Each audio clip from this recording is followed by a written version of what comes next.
Halo Millennial Parents, halo, assalamualaikum warahmatullahi wabarakatuh. Perkenalkan, nama saya Lana. Di sini saya salah satu konsultan dari Arjuna Center, lembaga konsultasi pendidikan berbasis analisa sidik jari. Ya, Millennial Parents di sini sih ada contoh nyata dari seseorang yang berpengalaman kuliah akuntansi. Ini orangnya, kebetulan ini adalah saya sendiri Lana. Saya kuliah akuntansi tahun 2008. Jadi saya kuliah akuntansi itu pilihan orang tua. Itu karena bagi orang tua itu kuliah akuntansi itu sangat menjanjikan di prospek ke depannya setelah lulus kuliah, karena sangat dibutuhkan banyak perusahaan, banyak kajian besar. Tapi apa yang terjadi parents? Pada tahun 2015 dia ini belum lulus kuliah. Bahkan dia punya teman-teman yang sangat berbeda sekali dengan teman-teman sebelumnya. Kenapa bisa terjadi? Karena teman-teman yang tadi pertamanya itu adalah teman-teman seangkatan mulai kuliah, tapi ini adalah teman-teman seangkatan yang dia alamin 7 tahun setelah dia kuliah sampai sekarang belum lulus. Dia pun penasaran kenapa dia tidak bisa lulus. Akhirnya dia menemukan jati dirinya saat dia baru mulai skripsi, yaitu tahun 2015. Bagaimana ceritanya? Dia baru ketahuan ternyata kemampuan dia di bidang logika itu ternyata bukan kemampuan terbaik dia. Dia malah kemampuan di bidang lain yang jauh lebih baik daripada kemampuan bidang logika yang mengajak dia untuk kuliah akuntansi yang berhubungan dengan angka dan data. Ternyata masih punya kemampuan interpersonal, begitu dari segi pergaulan, berinteraksi dengan orang lain, kemudian dari segi pengamatan, ternyata dia pun kemampuannya di situ.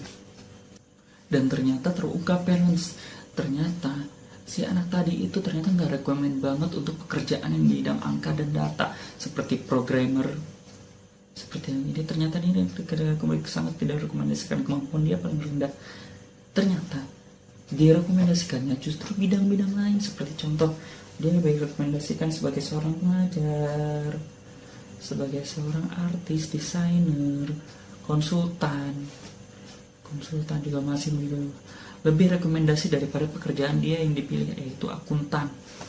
Kenapa bisa begitu? Tadi baru ketahuan ternyata potensi dia itu di bidang pelayanan, bukannya angka dan data dan hitung-hitungan itu di luar kemampuan dia. Dan setelah dia mengetahui kemampuan yang sebenarnya yang dia punya, akhirnya dia baru bisa mencapai yang namanya kelulusan kuliah di tahun 2016. 8 tahun kuliah. Dan ternyata setelah lulus kuliah apa yang dilakukan? Justru dia menemukan sukses yang sebenarnya di luar kuliah itu. Justru yang dilakukan adalah pekerjaan yang memang sesuai dengan kemampuannya, yaitu yang sifatnya melayani. Seperti ini, dia menjadi seorang konsultan, melayani, memberikan solusi, mendengarkan kebutuhan orang, mengajar. Justru di sini kemampuan dia ketahui dan ditemukan suksesnya dari sekarang ini, 2017 ini baru dia temukan. Kenapa nggak dari dulu sih? Tadi selama 28 tahun ke belakang dia itu menjalani hidup yang terberatnya, yaitu kuliah yang bukan bidang sesuai kemampuannya. Bahkan untuk mencapai wisuda saja dia ternyata sudah punya keluarga sendiri, tidak bersama orang tuanya lagi. Kalau bukan karena keluarganya yang menginginkannya wisuda, tadanya dia tidak ingin menyelesaikan kuliah ini. dia hadapi paksaan yang terberat walaupun berat sampai lulus, tapi tidak diteruskan kehidupan setelah lulusnya itu. Nah, gimana caranya bisa saya tahu itu semuanya? Sebenarnya rahasianya cuma ada di sini loh, sidik jari. Dengan sidik jari ini sebenarnya segala hal yang bersifat genetik, dari mulai potensi, bakat, kemampuan, kepribadian, dan semua sifat-sifat genetik kita itu semuanya bisa terukur. Gimana caranya? Buktiin deh. Cukup perlihatkan sidik jarimu yang seperti ini, langsung ketahuan semua sifat-sifat yang genetik tadi.